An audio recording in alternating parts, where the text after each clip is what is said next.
ওরে তোর মা কত রাত্র ঘুমাইতে পারে নাই, তোর মা কতবার খানা খায় নাই, ঘরে মেহমান ভরা, মা নিজে গোস্ত পাকাইয়া মেহমানের খাওয়ায়, মা এক টুকরা গোস্ত খায় না।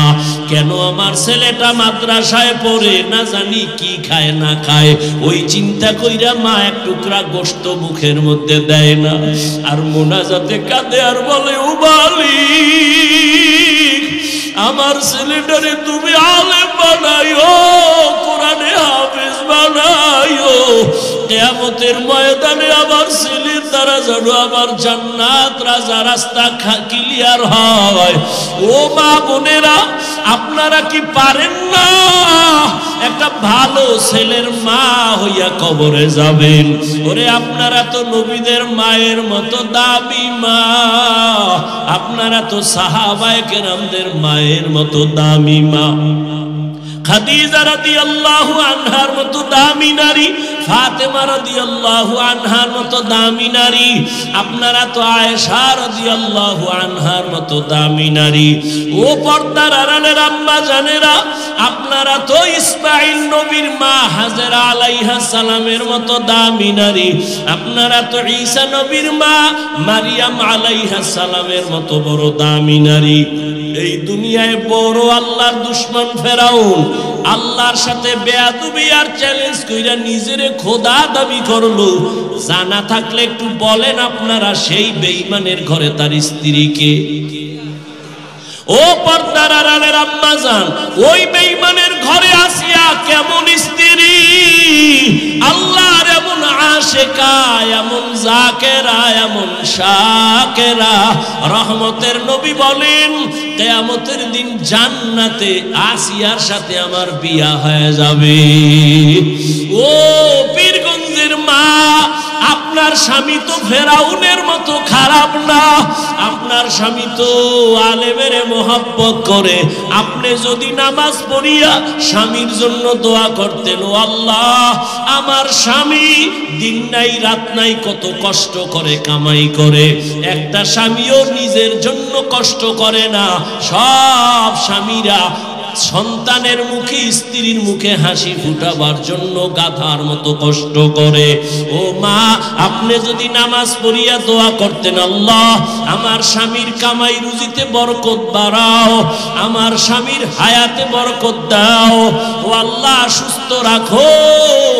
আর ঘরে আসার পরে যদি হাসি মুখে বুঝাইতেন, ও স্বামী, আমিও নামাজ পড়ি, তুমিও নামাজটা দইরা ফালাও। আর জীবনে আবার একটা আবদার, একটা দাবি, আমি আমার মা বাবার মায়া আর আদর চাইরা তোমার ঘরে আসছি রে স্বামী, তোমার কাছে আমার জীবনের একটা দাবি, জীবনে কোনোদিন অবৈধ আর হারাম টাকা ঘরে ঢুকাইবা না। হারাম টাকার অবৈধ টাকা খাইয়া আমাদের রক্ত নাপাক করব না, আমাদের সন্তানদের রক্ত নাপাক করব না। এরে আম্মা জান, স্বামীটাকে যদি বুঝাইতেন, আপনার স্বামী জীবনেও অবৈধ হারাম টাকা ঘরে নিত না, 5 ওয়াক্ত নামাজ পড়তো। ও আম্মা জানেরা, আপনার মতো কত মা এখনো খুঁজলে পাবেন, নামাজ ছাড়ে না, বেপরদায় চলে না, মোবাইলে চরিত্র বিক্রি করে না, স্বামীর মাল হেফাজত করে। আপনারা কেন পারবেন না? এখনো কি তওবা করবেন না রে মা? কয়দিন আর দুনিয়াতে বাহাদুরি করবেন? সময় আছে, তওবা করে নেন। আপনার সন্তানটারে ডাক্তার বানাইয়েন, আপনার সন্তানটাকে ইঞ্জিনিয়ার বানাবেন, ধন্যবাদ, দোয়া করি। আপনার সন্তানকে প্রফেসর বানাবেন, আলহামদুলিল্লাহ। তবে আমার দাবি, আপনার সন্তানটারে বেয়াদব বানাইবেন না। আপনার সন্তান কোনোদিন যেন মা বাবার সাথে বেয়াদবি না করে, কোনোদিন শিক্ষকের সাথে যেন বেয়াদবি আচরণ না করে। আপনার সন্তান কোনোদিন যেন আলেমদের সাথে বেয়াদবি না করে। তাহলে ডাক্তার হলেও আপনার জীবন সফল, ইঞ্জিনিয়ার হলেও জীবন সফল। এরে আম্মা জান, সন্তানটারে যদি মাঝে মাঝে বুঝাইতেন, রে বাবা আমি তোর মা, জীবনে তোরে নিয়ে কম কষ্ট করি নাই, আমার জীবনের তোর কাছে আমার আবদার, জীবনে মিথ্যা কথা বলবি না, কারো হক নষ্ট করবি না, কারো সাথে খারাপ ব্যবহার করিয়া বরদোয়া নিবি না। যদি সন্তানের বুঝাইতেন, ডাক্তার হইয়াও সন্তান অনেক দামি হয়ে যাইত। ওই আল্লাহর ওলি এই যুবক আর যুবতীর সাথে বিবাহ করায় দিল। এবার মনের মতো বউ পাইছে ভাই, আবার মহিলাটাও মনের মতো একজন স্বামী পাইল। আজান হলেই তো পাগল হয়ে যায় দুজন, দুনিয়ার সব কাজ বাদ, নামাজে দাঁড়াও, আবার নামাজের পরে আমল তেলাওয়াত, এভাবে আমল শুরু করলো। ফজরের সময় স্বামী যদি আগে উঠে, স্ত্রীকে ডাক দেয়, উঠো নামাজ আদায় করো। আবার স্ত্রী যদি আগে উঠে, স্বামীকে ডাক দেয়, উঠো নামাজ পড়ো। নামাজ পড়া দুজনের একটা চাওয়া আল্লাহর কাছে, স্ত্রীও কাঁদে আর কয়, স্বামীও একই দোয়া করে, আল্লাহ মনের মতো স্বামী পাইছি, স্ত্রীও পাইলাম, দুইজনে এখন বাগান সাজাবো। পাহারা দেওয়ার জন্য বাগানটাকে নেককার একটা ছেলে দান করুন। এর নাম হলো নেক আমল। অলাসের সূরা তো সবাই পারেন, কিন্তু মৌলিক কিছু কথা একটু শুনে যান। অলাসের সূরাটা কি কইয়া যাইতেছে আমাদের। সব মানুষ জাহান্নামে যাবে, 4 গুণওয়ালা মানুষ জান্নাতে যাবে। প্রথম গুণ হলো ঈমান, দ্বিতীয় গুণ হলো নেক আমল। কয়টা হইল? আরো বাকি কয়টা? ভালো করে খেয়াল করেন। বাকি 2 গুণের প্রথমটা হলো ঈমান ও আমলের দাওয়াত, অন্যকে দেওয়া। 4 নাম্বার গুণ, যারা ঈমান আমলের বিরোধিতা করে তাদের বাধা দেওয়া, বাধা দিতে গেলে বিপদ আসবে, ধৈর্য ধারণ করা। তার মানে সহজ কথা, ঈমান আমলের দাওয়াত দাও, এর নাম তা'মুরুনা বিল মা'রুফ, অন্যায়ের বাধা দাও, ওয়া তানহাউনা আনিল মুনকার। এবার ভাগ করতেছি। 4 গুণের প্রথম 2টা ঈমান আর নেক আমল, এই 2টা গুণ হলো আল্লাহর হক। কার হক? বাকি 2টা গুণ হলো বান্দার হক। আল্লাহর হকে যদি ত্রুটি থাকে, আল্লাহ বলেন আমি মাফ করব, কিন্তু বান্দার হক যদি ত্রুটি করো, বান্দা যদি ক্ষমা না দেয়, আমি আল্লাহ ক্ষমা দিব না। সূরা আসর থেকে কি জানলেন? যাদের ঈমান আছে, নেক আমল করেন, এখনো কিন্তু জান্নাত রেডি না, আরো কয়েক গুণ বাকি। ঈমান আনছেন, নেক আমল করেছেন, মাত্র 2টা আল্লাহর হক, আরো 2টা গুণ আপনার বাকি আছে। ঈমান আমলের দাওয়াত অন্যকে দিবেন, যারা উল্টা পাল্টা করে বাধা দিবেন, ন্যায় ভালো কাজের আদেশ দিবেন, অন্যায় বাধা প্রদান করবেন অন্যকে। এখন দাওয়াত দিবেন, তাও সিস্টেম আছে। অন্যায় একজনে করে, তারে বাধা দিবেন কেমনে, তারও নিয়ম আছে, মন গড়া না।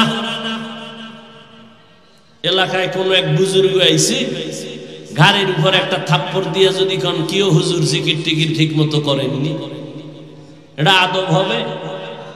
আদব হবে না। একজনে অন্যায় করে, লাঠি দিয়ে আগে ফিডাফিডি শুরু করবেন, ইসলাম এটাকে বলে না। ইসলাম বলে শাসন করো, শোষণ করবা না। শাসন করার নাম ইনসাফ, শোষণ করার নাম জুলুম। ও স্বামী, আল্লাহ পাক 2 দায়িত্ব, আল্লাহর হক, ঈমান আর নেক আমল। এই 2টা দায়িত্ব যারা পালন করেন, তারা শুধুমাত্র আল্লাহর হক আদায়ের রাস্তায় আসছেন। বাকি 2টা গুণ আছে বান্দার হক। ঈমান আমলের দাওয়াত দিবেন, যারা ঈমান আমলের লাইনে নাই, অন্যায় করবে বাধা দিবেন। এই দুইটা গুণ যাদের এখনো নাই, আপনার জান্নাত এখনো পূর্ণ রেডি হয় নাই। এখন কথা হলো, ঈমান আর আমলের দাওয়াত অন্যকে দিবেন, অন্যকে। এবার অন্যের বয়ান শুনেন। ইয়া আইয়ুহাল্লাযীনা আমানু কু আনফুসাকুম ওয়া আহলিকুম নারা ওয়াকুদুহান নাসু ওয়াল হিজারা আলাইহা মালাইকাতুন গিলাযুন শিদাদুন লা ইয়াসুনাল্লাহা মা আমারাহুম ওয়া ইয়াফআলুনা মা ইউমারুন।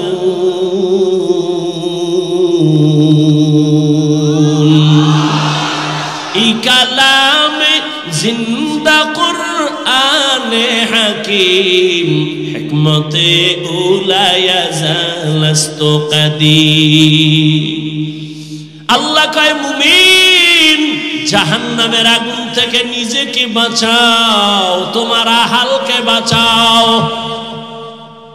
আল আসরে সূরার আলোচনাগুলো শুনেন। জাহান্নাম থেকে নিজেকে বাঁচাও, এটা 1 নাম্বার দায়িত্ব। দ্বিতীয় দায়িত্ব তোমার আহালকে বাঁচাও। তৃতীয় দায়িত্ব তোমার সমাজের বাঁচাও। 4 নাম্বার দায়িত্ব উম্মতের বাঁচাও। এবার কে কারা হাল? সন্তান মা বাবার হাল। ও মা বাবা, জাহান্নাম থেকে নিজে আগে বাঁচেন, সন্তানকে বাঁচান। স্বামী স্ত্রী আপনার আহাল। ও স্বামী, জাহান্নাম থেকে আপনি আগে বাঁচেন, আপনার স্ত্রীকে বাঁচান। ও ইমাম ও খতিব সাহেব, মুসল্লি আপনার আহাল। আপনি জাহান্নাম থেকে আগে নিজেকে বাঁচাবেন, এরপরে মুসল্লিদেরকে বাঁচাবেন।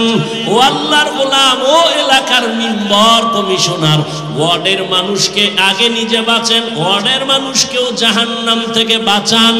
ও চেয়ারম্যান সাহেব, আপনি ইউনিয়নবাসীকে বাঁচাবেন, আগে আপনিও বাঁচবেন। ও এমপি সাহেব, আপনিও জাহান্নামের আগুন থেকে বাঁচেন, আপনার সদস্য যারা আপনার আসনে তাদেরও বাঁচাবেন। সরকার প্রধান, আপনিও জাহান্নাম থেকে বাঁচেন, আপনারা হালপুরা দেশবাসী এদেরকেও বাঁচান। উলামায়ে কেরাম জাহান্নাম থেকে বাঁচবেন। গোটা দুনিয়ার উম্মত আপনারা হাল, উম্মতেরও বাঁচাবার দাওয়াত দেন, চেষ্টা করেন। মা বাবা, সন্তানের হক আদায় করেন। অনেক মা বাবা কান্না করে, সন্তান আমার হক আদায় করে না। আমি বলি, আব্বা জান, আম্মা জান, সন্তানের হক আদায় করছেননি? ঈমান আমল নিজে আনছেন, সন্তানের দাওয়াত দিছেননি? ও স্বামী, ঈমান আমল আনছেননি আর স্ত্রীকে দাওয়াত দিছেননি?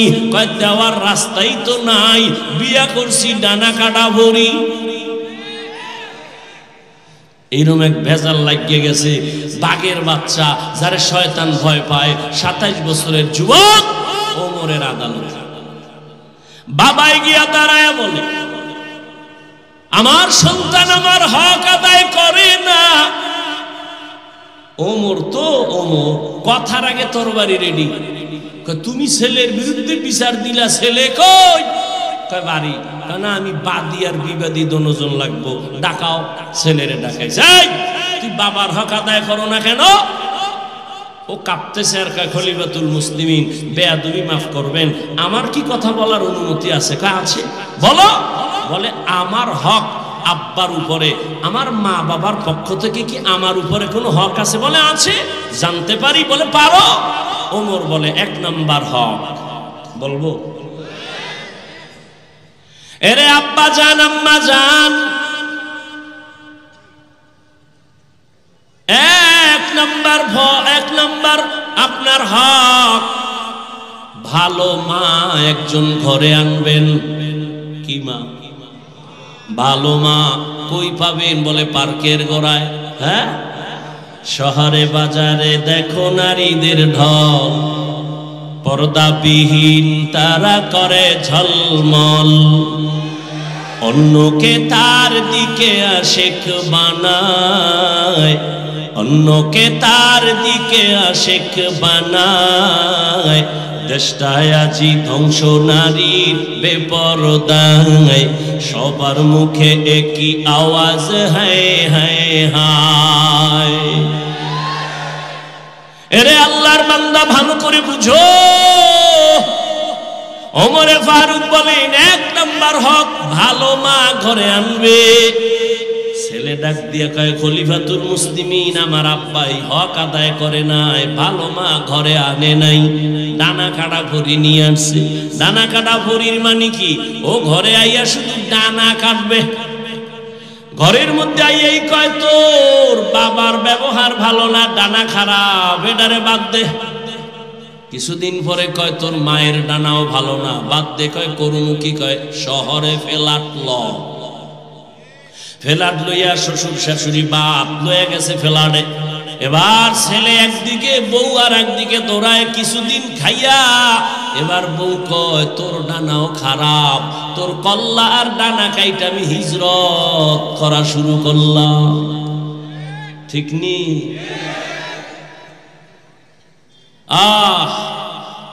ভালো মা ঘরে আনো। ভালো মা কেমন একটু বলি, ধৈর্য হবে তো।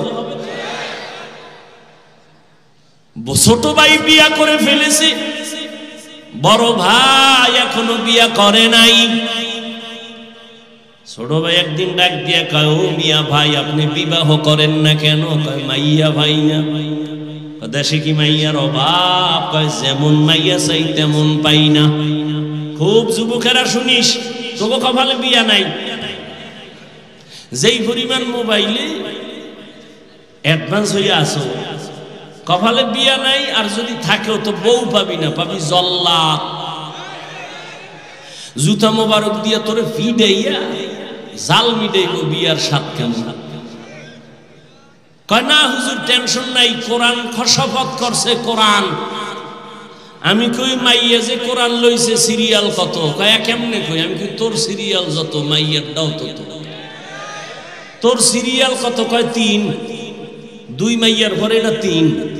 আমি কই মাইয়াও 2 ফলার পরে তুই 3। আল খবিসাতু, কথা কন না, হ্যাঁ খবিসের সাথে খবিস। তেঁতুল গাছ লাগায় যদি কয় আল্লাহ 2টা আম দিও, হবে? কোনদিন না। এক বেচারা দেহে আদরের ভোলা লইয়া কিছু মা খায়, বাবা খায়, আমি যদি একটা পাইতাম। এক হুজুরের দ্বারা গেছে, হুজুর অমুকে দেহি ছেলে লইয়া খুব আদর করে, আমারও মন চায় একটু যদি দোয়া করতে। যা 1 বছর লাগবে। ঠিক আছে, 1 বছর অপেক্ষা করছে, কি ছেলেও নাই মাইয়াও নাই, মাথা গরম হয়ে গেছে। আবার দৌড়, হুজুর কি দোয়া করলেন? ছেলে তো ভাই না, মাইয়াও ভাই না, আপনাকে দোয়ায় বোধহয় অ্যাকশন নাই, পরের বাড়ি খান তো। হুজুর বলে আমাকে দোয়া ঠিক আছে, তুমি বিয়া করছো? কয় না।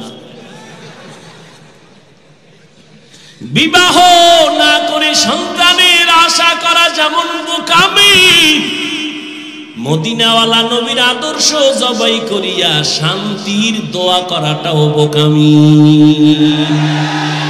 दुनिया में हो दुनिया का तलबगार ना हो, बाजार से गुजर हो खरीदार ना हो। ये दुनिया एक मिसले कागज फूल है, ये दुनिया एक मिसले कागज फूल है। जिंदगी में बंदगी तू कर नहीं, जिंदगी में बंदगी तू कर नहीं, जिंदगी में बंदगी शर्मिंदा है, जिंदगी में बंदगी शर्मिंदा है। বড় ভাই বলে মেয়ে পাই না বিয়ে করার মতো। ছোট ভাই মনে মনে ভাবছে একটা সম্ভ্রান্ত পরিবারের মাইয়া বোধহয় ভাই চায়, খোঁজ লাগায় পাইছে 1 কোটিপতির মেয়ে। ভাইকে বললেন ভাই তোমার কপাল খুলছে, সম্ভ্রান্ত পরিবারের একটা মেয়ে পেয়েছি। এবার ভাই ডাক দিয়ে কয় কেমন? অনেক সুন্দরী রূপসী। কয় না আমি গরিবের মেয়ে চাই। কয় কেমন একটু খুইলা কাও। এবার বড় ভাই কয় আমার ফাইনাল কথা, আমি একজন বউ এমন মাইয়া চাই যেই মাইয়া আমার বউ হইয়া আমার ডান হাতটা ধইরা আমারে জান্নাতের দিকে নিয়ে যাবে।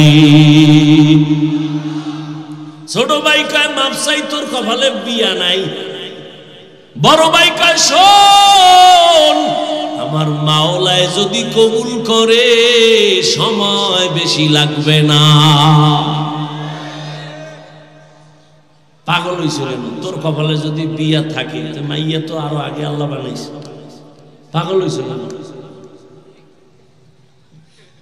পাগল হয়ে গেছে। মায় কয় তোরে কোটিপতির সুন্দরী এনে দেবো, কেন আমার ভেতনি বালা, আমার কোটিপতি লাগতো না।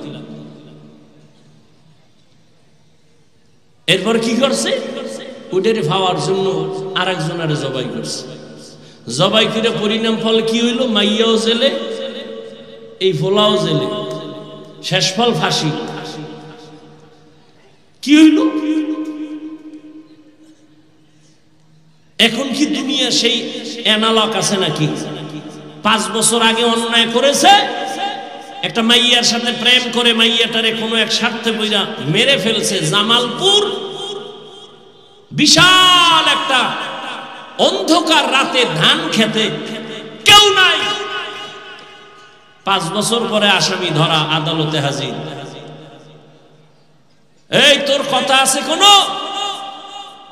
ডাক দিয়ে কয় জাস্টিসকে স্যার, আমার নিশ্চিত ফাঁসি হবে জানি, কিন্তু আমার প্রশ্ন 5 বছর আগে অপরাধ করেছি, কেউ জানেনি, আপনি জানলেন কেন? কই মনে করছে আমি মাস্তানি করলে আমার দল বাঁচাবে, নেতা বাঁচাবে। অন্যায়ের একটা সীমা আছে, সীমা লঙ্ঘন হলে তোমার আপনটাও দুশ্মন হয়ে যায়। আর ছাড় নাই, ফয়সালা আসমান থেকে যদি এসেই যায়, জমিনওয়ালারা ব্যর্থ, শেষ। আল্লাহ হেদায়াত দান করুন। বড় ভাই বলল যদি আল্লাহ কবুল করেন সময় লাগবে না। এই বইলা বড় ভাই ধৈর্য ধারণ করেছে আর নামাজ পড়ে আল্লাহর কাছে দোয়া করেন, ও আল্লাহ তুমি আমার জীবনের ফুলের বাগান সাজাবার জন্য একটা নেককারিনী মেয়ে আমারে দিয়া দাও। দোয়া চলতেছে, অন্যদিকে খবর আসছে পাশের এক এলাকায় এক বুজুর্গ আল্লাহওয়ালা আছে, মানুষ তার থেকে দোয়া নেয়। দৌড়ায় গেল, ফজরের নামাজ পড়লো, সালাম দিয়া বলেন হযরত আমি আপনার একটু নেক দোয়া নিতে আসছি, দোয়া করেন। ও বাবা বিয়া করছুনি? কয় না। কেন করো না? তোমার ভাই কয়জন? এইজন। কয় ছোট ভাই কি করে? কয় বিবাহ করে সন্তান হয়েছে। তুমি কেন করো না? বড় ভাই 2 ফোঁটা চোখের পানি ছেড়ে কয় হুজুর আমি এমন একটা মেয়েকে বিয়া করতে চাই যেই মেয়েটা আমারে হাত ধইরা জান্নাতের দিকে নিয়ে যাবে। হবে কিনা জানি না, তবে আমার মাওলার কাছে দোয়া ফেরত যাবে না, চোখের পানি ফেরত যাবে না। হঠাৎ মসজিদের মধ্যে হুজুরে বসে বসে এই ভাইয়ের সাথে কথা বলে, জানালার বাইরে থেকে একটা আওয়াজ আসতেছে, কচি কণ্ঠে একটা কন্যা সালাম দিছে, আসসালামু আলাইকুম হযরত কেমন আছেন? আমি এই এলাকার এক গরিবের কন্যা সন্তান, আপনার একটু দোয়া নেওয়ার জন্য আসছি। অনেকে দোয়া চায়, আমিও দোয়া চাই। কি দোয়া চাও মা? বয়স কত? এত। কয় তোমার বিবাহ হয়েছে কিনা? কয় না। কেন তোমার বিয়া হয় না? বয়সের সীমানা তো পারায় যাচ্ছে। মেয়েটা ডাক দিয়ে কয় হুজুর আমি আমার আল্লাহর কাছে দোয়া করতেছি, এমন একজন স্বামী আল্লাহ যেন আমারে দেয়, আমার হাত ধইরা যেন জান্নাতে নিয়ে যায়। তোমার আমার কাছে অভাব, আমার মালিকের কাছে কোনোটার অভাব নাই।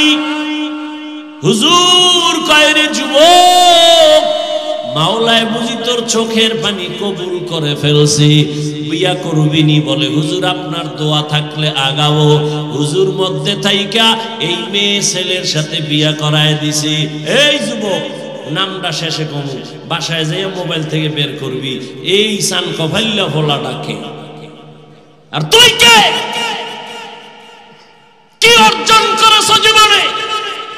এখন যদি মরে যাও, কথার কথা জানো তোর মা খুশি হবে? তোর কপাল এত খারাপ যে তুই এখন মরলে তোর শিক্ষক খুশি, হুজুরেরা খুশি। কেন? তোর চরিত্র আর ব্যবহারে মা বাবা শান্তিতে নেই। মনে মনে খুব একটা বালা গেছে, বালিশে মাথা লাগায় ভাবিস যে আমার কপালটা এত খারাপ কেন? আমার মতোই তো যুবকে যুবক, তোমার মতো যুবক জীবনে মাদ্রাসার বারান্দায় যায় নাই, আলিফ বাতা পড়ে নাই, স্কুলে পড়ে, কলেজে পড়ে, চাকরি করে। সত্য কথাটা স্বীকার করো বাবা, বলো তোমার মতো জেনারেল লাইনের সন্তান যুবক স্কুল কলেজে পড়িয়া 5 বেলার নামাজ পড়ে, সত্য বলো আসেনি? আর বয়ানের দরকার নাই, তুমি নিজেরে জিজ্ঞাসা করো তোমার কপাল কেন এত খারাপ, তুমি কেন পারো না রে বাবা? এই পীরগঞ্জের ভেতরে এমন কি তোমার মতো ব্যবসায়ী নাই, দাড়িওয়ালা 5 ওয়াক্ত নামাজি? বলো বাবা তুমি কেন পারবা না? তোমার মতো যুবক জেনারেল লাইনে থাইকাও ব্যবসা করে, চাকরি করে, RAB, army, police, BDR, doctor, professor, engineer, OC, DC, SP, 5 বেলার নামাজি দাড়িওয়ালা। সত্য কথা সাক্ষী দেওয়া আছে না নাই? তুমি নিজের বিবেকটাকে জিজ্ঞাসা করো তুমি কেন পারবা না? তোমার মতো যুবক নদীর মধ্যে মাছ ধরে, নামাজ ছাড়ে না, জিজ্ঞাসা করো বিবেকটাকে তুমি কেন পারো না? তোমার মতো যুবক রাস্তায় গাড়ি চালায়, নামাজ ছাড়ে না, বলো তুমি কেন পারো না? তোমার মতো যুবক ধান কাটে, জমিনে গিয়া নামাজ ছাড়ে না, গামছা বিছাইয়া তারপরে নামাজ পড়ে, বলো বাবা তুমি কেন পারবা না?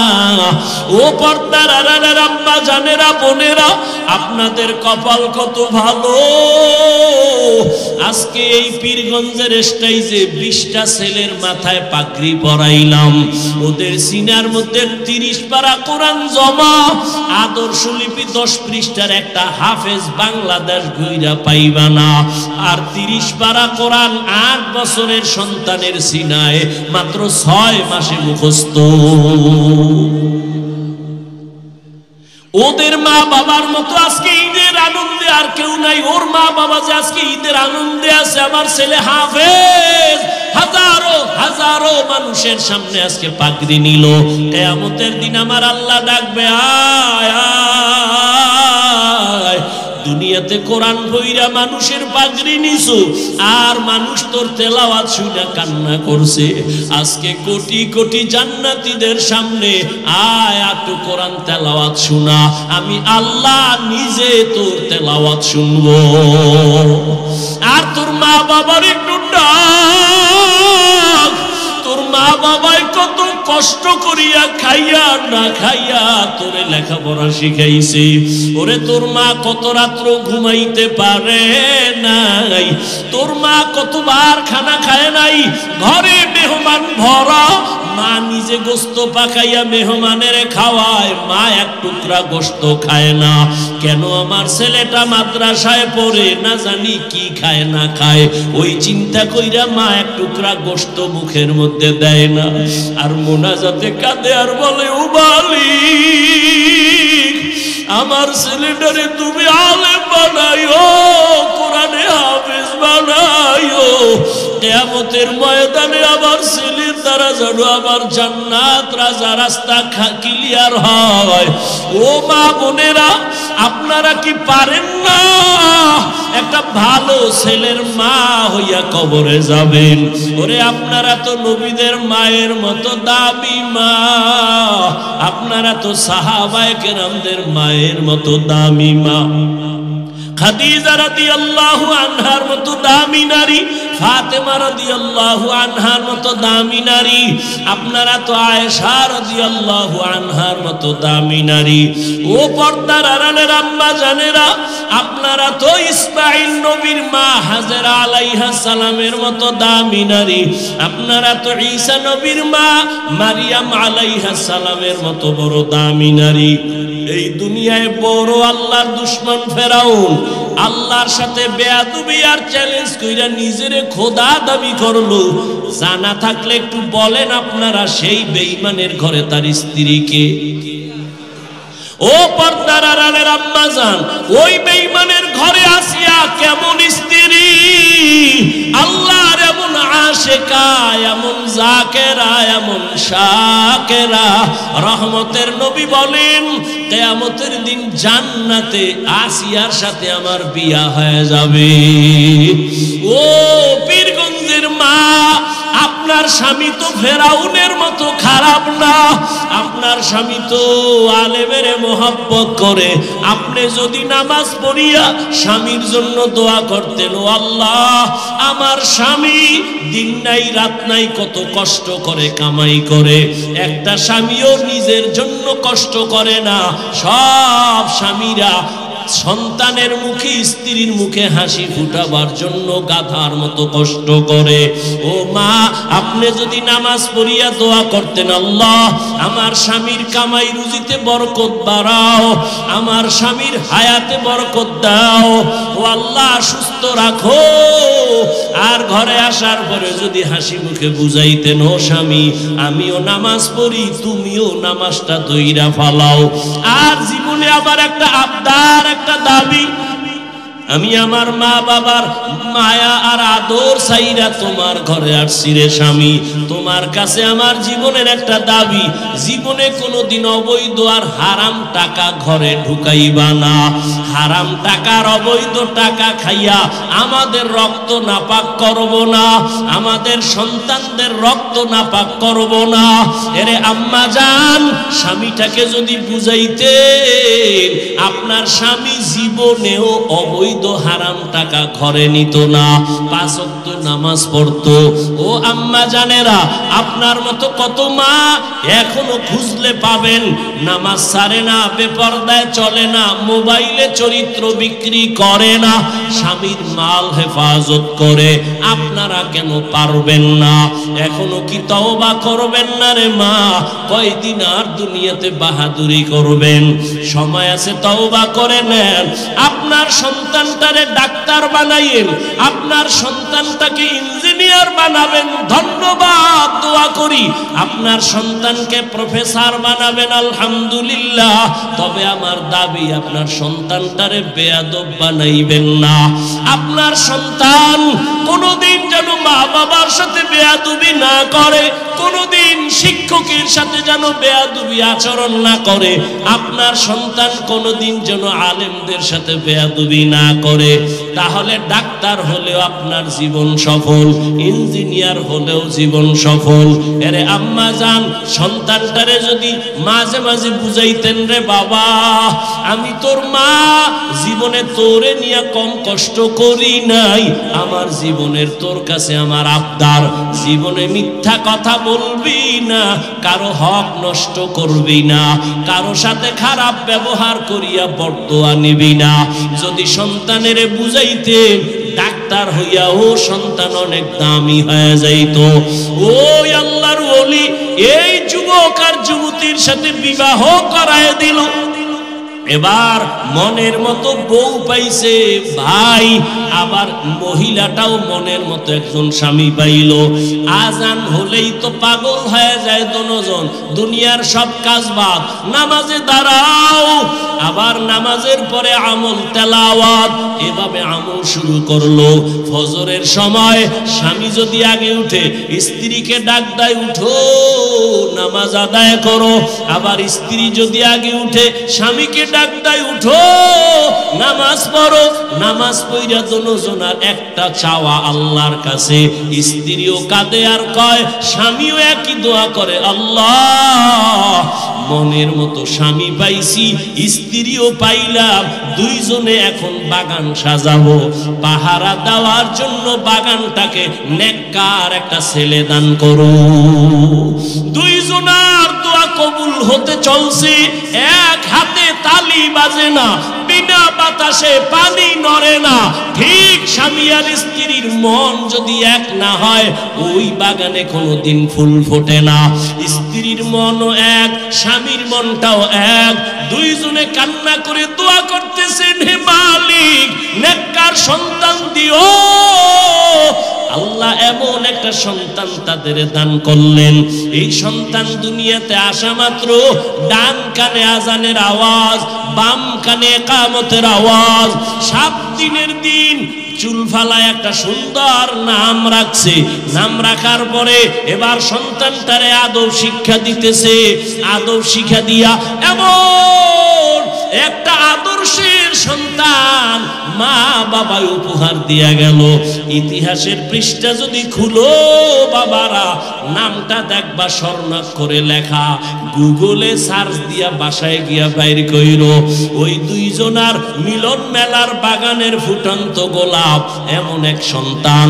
বীর যোদ্ধা হইয়া ইমানের পাওয়ার নিয়া বাইতুল মুকদ্দাসে গেলেন।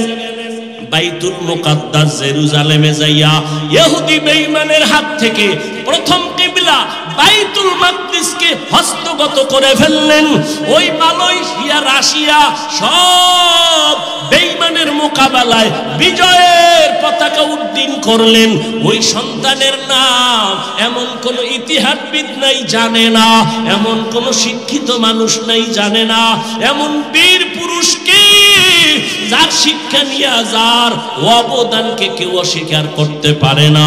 মিশর হাতে নিয়ে নিল, রাশিয়া হাতে নিয়ে নিল, বাইতুল মুকাদ্দাস ইহুদিকে নিপাত করে হাতে নিয়ে নিল। এই ভাগ্যবান ভাগ্যবতী মায়ের সন্তান, ভাগ্যবান বাবার সন্তান। ইতিহাসের পৃষ্ঠায় তার নাম সুলতান সালাউদ্দিন আইয়ুবী রহমাতুল্লাহ আলাইহি। ও যুবক, গুগলে সার্চ দিয়ে দেখো সুলতান সালাউদ্দিন আইয়ুবী কে। আজকেই বের কইরা দেখ কেমন মায়ের, কেমন বাবার, কেমন সন্তান। সুলতান সালাউদ্দিন আইয়ুবী গোটা দুনিয়াকে আলোড়ন করে ফেলেছেন, রাষ্ট্র চালাইছেন, আবার জুমার নামাজও পড়াইছেন। একেই তো বলে ইসলামের নেতা, একেই তো বলে ইসলামের একজন সিপাহ সালার। মদিনার রাষ্ট্র চালাইছেন আমার নবী, আমার দুনিয়ার রাষ্ট্র চালাইছেন আবু বকর, ওমর, ওসমান, আলী। চালাইয়া দেখাইছে রাজনীতি যদি করো জান্নাতে যাওয়ার রাস্তায় গিয়া করিও, দান্দাবাজি আর চান্দাবাজি যদি করো কবরে যাওয়ার আগে কপাল নষ্ট হয়ে যাবে। রাজনীতি কইরা কি জান্নাতে যাওয়ার রাস্তা নাই? কথা বলেন না কেন? কপাল খারাপ।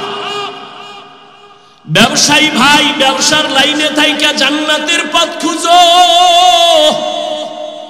ওই বেঈমান ফেরাউন এত বড় টাকা আর ক্ষমতার মালিক, তার ঘরের স্ত্রী আসিয়া আমার মাওলার এমন আশেকা হয়ে গেছে, দুনিয়ার থেকে বিদায়ের আগে জান্নাতের চেহারাটা আল্লাহ তারে দেখায় দিছে। ও যুবক বাবারা, ও বৃদ্ধ বাবাজিরা, আপনাদের মতো কত বুড়া বাবারা হাতের মধ্যে লাঠি নিয়ে মসজিদে গিয়া 5 বেলার নামাজ পড়ে, আপনি কেন পারবেন না? ও যুবক, আমিও যদি তোমার মতো চিন্তা করিয়া আমি প্যান্ট শার্ট টাই লাগায়া দাড়ি কাইটা রাস্তায় ঘুরতাম, কেউ আমারে বাধা দিত না। এই টুপির কারণে মাথা গরম, দাড়ির কারণে যৌবনের ভাব চলে যায়, কম বুঝি না। লম্বা জামাটা পরার কারণে শরীরটা গরম লাগে, কম বুঝি না। এই আর 10 মিনিট সময় দিবা? ভালো করে বুঝো। আমি এখানে চেয়ারে বইসাই কিন্তু বলেছিলাম এখানে আসতেও কপাল লাগে, বসতেও কপাল লাগে। মা বাবার জন্য দোয়া কইরা যাইতো বাবা কপাল লাগে। সবার কপালে দোয়া নসিব হয় না, সবার কপালে বেহেশতের বাগানে টিকে থাকা নসিব হয় না। হেদায়েতের মালিক আল্লাহ। ও যুবক, আমিও যদি তোমার মতো ওইভাবে চলতাম কেউ বাধা দিত না, কিন্তু না, তুমিও মুসলমান আমিও মুসলমান, তোমার আমার আল্লাহ এক, নবী এক, কোরআন এক, কাবা এক, ধর্ম এক, কালেমা এক। অথচ আমি টুপি খুলতে লজ্জা পাই, তুমি টুপি দিতে লজ্জা পাও। আমি দাড়ি কাটতে লজ্জা পাই, তুমি দাড়ি রাখতে লজ্জা পাও। আমি পর্দা না করলে লজ্জা পাই, তুমি পর্দা করতে গেলে লজ্জা পাও। আমি মসজিদে না ঢুকলে লজ্জা পাই, তুমি মসজিদে ঢুকতে গেলে লজ্জা পাও। অথচ তুমিও আল্লাহ মানো, নবী মানো, কোরআন মানো, হাদিস মানো। কেন বাবা এত দূরত্ব? বুঝি না রে বাবা। তুমি ভুলে আসো নাকি আমি ভুলে আসি তাও বুঝি না রে বাবা। চিন্তা ভাবনা কইরা দেখলাম যত লাইন থাকুক না কেন আমার মাওলার কোরআন সত্য, নবীর কথা সত্য, কোনো মিথ্যা নাই। যুবকেরা আরেকবার জিজ্ঞাসা করি পিছনের কথা, আল্লাহর কোরআন যে সত্য কোনো সন্দেহ আছে? ওই কোরআনে জান্নাতের বয়ান আসেনি, জাহান্নামের বয়ান আসেনি। কে জান্নাতে যাবে কে জাহান্নামে যাবে আমার আল্লাহ তাও বলছেন। ও বাবারা, নেক আমলওয়ালারা জান্নাতে যাবে, যারা গুনাহগার তারা জাহান্নামে যাবে। জান্নাতটা কেমন আরামের ঘর আল্লাহ তাও বয়ান করেছেন, আর জাহান্নামটা কেমন আযাবের ঘর আমার আল্লাহ আমার নবী তাও বয়ান করেছেন। আম্মা জান আয়েশা রাদিয়াল্লাহু আনহা বলেন, আমি একদিন তাকায়া দেখি রহমতের নবী আমার রুমে বৈশা বৈশা গুনগুন করে কান্না করেন। আমি ভয় পেয়ে গেলাম, না জানি আমি আয়েশা কোনো বেয়াদবি করে ফেললাম। ইয়া রাসূলুল্লাহ, আপনি কাঁদেন কেন? আমি কোনো বেয়াদবি করলাম? কয় না। তো কেন কাঁদেন? নবী বলেন, ও আয়েশা, কিয়ামতের ময়দানে আমার উম্মতের কি উপায় হবে সেই ভাবনায় কাঁদতেছি। কিয়ামতের ময়দানে তো ভয়ঙ্কর, এত ভয়ঙ্কর হবে। আম্মা জান আয়েশা বলেন, ইয়া রাসূলুল্লাহ, কিয়ামতের ময়দান কেমন ভয়ঙ্কর? নবী বলেন, এই জমিন হবে কিয়ামতের মাঠ, আরাফার ময়দান হবে আল্লাহর আদালত। মানুষগুলো সবাই উলঙ্গ দাঁড়ায় যাবে, এই জমিনে সব মানুষ উলঙ্গ দাঁড়াবে। আম্মা জান আয়েশা কয়, নারীরাও? কয় হ্যাঁ, নারীরাও উলঙ্গ, পুরুষেরাও উলঙ্গ দাঁড়াবে। আম্মা জান বলেন, ও নবী, একজনে কি আর একজনারে দেখা লজ্জা পাবে না? নবী কাঁদেন আর বলেন, আয়েশা, ওরে হাসরের ময়দানটা তো কত ভয়ঙ্কর হবে। হাসরের মাঠে আমার আল্লাহ রাগান্বিত আওয়াজ দেওয়া শুরু করবেন, লিমানিল মুলকুল ইয়াউম লিল্লাহিল ওয়াহিদিল কাহ্হার। আল্লাহ বলবেন, আজকের এই আদালতের রাজত্ব কার? আল্লাহ পাকে এত কঠিন একটা আওয়াজ দিবেন, রাগান্বিত আওয়াজ, হাসরের ময়দানটা থরথর করে কেঁপে উঠবে। আর আল্লাহ বলবে, সূর্য নেমে আয়, যত তাপ আছে ছেড়ে দে। নবী বলেন, সূর্যের গরমে জমিনটা মাটি থেকে তামা হয়ে যাবে, মানুষ দাঁড়াইতে পারবে না। সূর্যের গরমে মাথার মগজগুলো ভাতের মারের মতো ফুটবে। অন্যদিকে জাহান্নামের আওয়াজ, জাহান্নাম চিল্লায়া বলবে, ও আল্লাহ, বেনামাজি গুনাহগার গুলো কই? আমার পেটে দাও, আমার পেটে বড় ক্ষুধা। নবী বলেন, আয়েশা, আল্লাহ তখন বলবে, জাহান্নাম একটু অপেক্ষা কর, আমি এখন আদালতে বসছি, বিচারটা শেষ করিয়া নেই। জাহান্নামকে থামানো যায় না, সামনের দিকে আসতেছে, এমন বেশি আওয়াজ দেয়, জাহান্নামের গরমের হাওয়া আসতেছে। আল্লাহ কয়, ও ফেরেশতারা, আর দেরি করিও না, ওরে শিকল দিয়ে বেঁধে নাও। আমার নবী যখন দেখবে, নবী বলেন আমি দেইখা আমি আত্মহারা হয়ে যাব। অন্য নবীরা কান্নায় বিভোর, আমি আমার মালিকের কুদরতি মাকামের মধ্যে সেজদায় পড়ে যাব, কান্না শুরু করব, আল্লাহ জাহান্নামের ফিরাও, আমার একটা উম্মত যেন জাহান্নামে না যায়, তো আমি জান্নাতে কিন্তু যাব না। আল্লাহ তখন বলবেন নবীজি আপনি মাথা উঁচু করেন, কাঁদিয়েন না, আমি আপনার কাদার জন্য আপনাকে বানাই নাই, আপনাকে খুশি করব। নবী বলেন আল্লাহ তখন বলবে ফেরেশতা ৭০,০০০ শিকল ওই জাহান্নামের গলায় লাগাও, পেছন দিকে টাইনা রাখো, সামনে যেন আসতে না পারে। ৭০,০০০ শিকল লাগাইয়া এক এক শিকলের গোড়ায় ৭০,০০০ ফেরেশতা ধরিয়া রাখবে, কিন্তু রাখতে পারবে না। জাহান্নাম কঠিন একটা আওয়াজ দিবে, বারবার আল্লাহর আদালতের দিকে যাইতে চাইবে। শেষ পর্যন্ত নবীজির কান্না দেখা আল্লাহ বলবে ফেরেশতা দিকে আসো। আল্লাহ নিজের কুদরতি হাতে একটু পানি দিয়া বলবে জাহান্নামের গায়ে ছিটাইয়া দাও। জাহান্নামের গায়ে পানিটা ছিটাইয়া দেওয়া মাত্র জাহান্নাম দ্রুত গতিতে পেছনে ভাগতে শুরু করবে। ফেরেশতারা বলবেন আল্লাহ যেই জাহান্নামকে শিকল লাগাইয়া ধরে রাখতে পারি না, এমন কি বরকতের একটু পানি দিলা, জাহান্নাম এখন পিছনে দৌড়ায়। এই পানি কি বরকতের জমজমের পানি, না আবে হায়াতের পানি, না কাউসারের পানি, নাকি দুনিয়ার কোন পাহাড়ের পানি, না সমুদ্রের পানি? আল্লাহ বলবেন ফেরেশতা এই পানিটা জমজমের পানিও না, কাউসারের পানিও না, আবে হায়াতের পানিও না, দুনিয়ার কোন নদীর পানি না। এই পানি আমার মায়ার নবীর গুনাহগার উম্মতের চোখের পানি। দুনিয়াতে আমার মায়ার নবীর উম্মতেরা গুনার কথা স্মরণ করে কান্না করেছে। কত আল্লাহর বান্দারা রাতের বেলা ঘুমায় না, কাঁদে যায় নামাজ বিছাইয়া, আর বলে আল্লাহ জীবনে তো কম নামাজ ছাড়লাম না, কম দাড়ি কাটলাম না, বেপরদায় কম চললাম না। ও আল্লাহ দুনিয়াতে সূর্যের গরম সহ্য করতে পারি না, কবরে গেলে জাহান্নামের গরম কেমনে সহ্য করব? একটা মশার কামড় সইতে পারি না, কবরে কেমনে আযাব সহ্য করব? দুনিয়ার গরম বড় কঠিন, জাহান্নামের গরম কেমনে সহ্য করব? আল্লাহর বান্দা কান্না করেছে। ওই চোখের পানি আমি তো ওয়াদা দিছি আমার নবীর মাধ্যমে, যারা জাহান্নামের আযাবের ভয় এক ফোঁটা চোখের পানি ফেলে কান্না করবে, আল্লাহ নবীর মাধ্যমে ওয়াদা করেছেন জাহান্নামের আগুন তার জন্য হারাম করে দিবেন। ও আল্লাহর বান্দারা, ও বাবাজিরা, ও মা বোনেরা, ও বৃদ্ধ বাবাজি, যুবক বাবারা, এত গুনাহ করার পরেও দেখো আজকে চোখে তোমার আমার পানি নাই, অথচ জান্নাতের টিকিট পাইয়া আবু বকরের চোখে কান্না, ওমরের কান্না, উসমানের কান্নার আওয়াজ। তোমার আমার সে হিসেবে তো গলায় রশি লাগায় কান্না উচিত, অথচ চোখে পানি নাই। মনে কইরো না তোমার কপাল ভালো, বরং গুনার কারণে আল্লাহ বেজার। পাথরের থেকেও তোমার আমার দিলটা শক্ত হয়ে গেছে, চোখে পানি আসে না। ওরে চোখের পানি ছাড়া জাহান্নামের আগুন নিভানো যাবে না।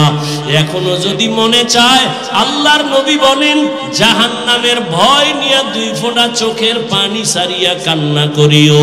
এই ময়দানে কত আল্লাহর গোলাম আছো, আজকে তুমি এতিম, মা নাই বাবাও নাই, এতিমের মতো। ওই মা বাবার দাপট না জীবনে কত দেখাইলা, একদিন মা চইলা গেছে, বাবাও গেল, তুমিও একদিন চলে যেতে হবে।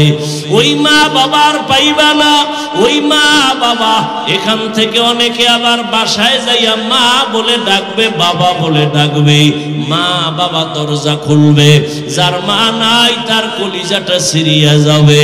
ও আল্লাহর বান্দারা, ওই মা বাবার চোখের পানি আর দোয়া ছাড়া এই চেয়ারে বসতে পারি নাই। ওই মা বাবার চোখের পানি দোয়া ছাড়া তুমিও টাকার মালিক হইতে পারো নাই, বাড়ি গাড়ির মালিক হইতে পারো নাই, সম্মানের চেয়ার পাও নাই। ওই মা বাবার জন্য 2 ফোঁটা চোখের পানি ছাড়িয়া কি দোয়া করতে পারবা না? যেই মা বাবা তোমার আমার জন্য এত চোখের পানি ফেললেন, এখনো 2 ফোঁটা চোখের পানি ছেড়ে তওবা করো। জীবনে তো গুনাহ কম করো নাই, কেউ জানে না, আমার আল্লাহ জানেন। মা বাবায় যদি আমার তোমার গুনার খবর জানতেন, লজ্জায় আমাদের কাছে আসতেন না, ঘর থেকে তাড়ায় দিতেন। আল্লাহ কত দয়া করছেন, তওবার আহ্বান করতেছেন। জীবনের গুনাহ থেকে ক্ষমা চাও, আল্লাহর কাছে তওবা করো। বাবা, মরিয়া গেলে যাব, হায়াতের মালিক, রিজিকের মালিক, ইজ্জতের মালিক আমার আল্লাহ। আর নামাজ ছাড়বা না, দাড়ি কাটবা না, বেপরদায় চলবা না, মা বাবার সাথে বেয়াদবি করে বরদোয়া নিবা না, ওলামায়ে কেরাম শিক্ষক মুরব্বীদের সাথে বেয়াদবি করে বরদোয়া নিবা না।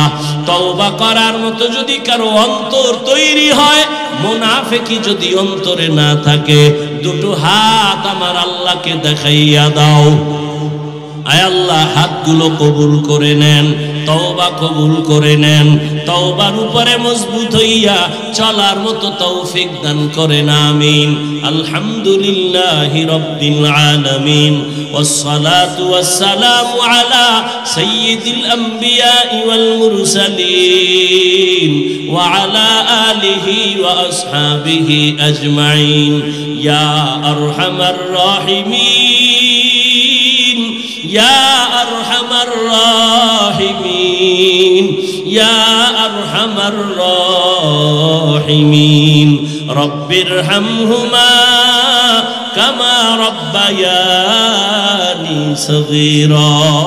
ও দয়ার মালিক, কুদরতের নজর দিয়া তাকায়া দেখে কত উলামায়ে কেরামরা হাজির, কত ব্যবসায়ী, চাকরিজীবী, সাদা দাড়িওয়ালা হাজী সাহেবরা হাজির, পর্দার আড়ালে কত মা বোনেরা হাজির, আমার কলিজার কত যুবক, কত ছাত্র ভাইরা হাজির।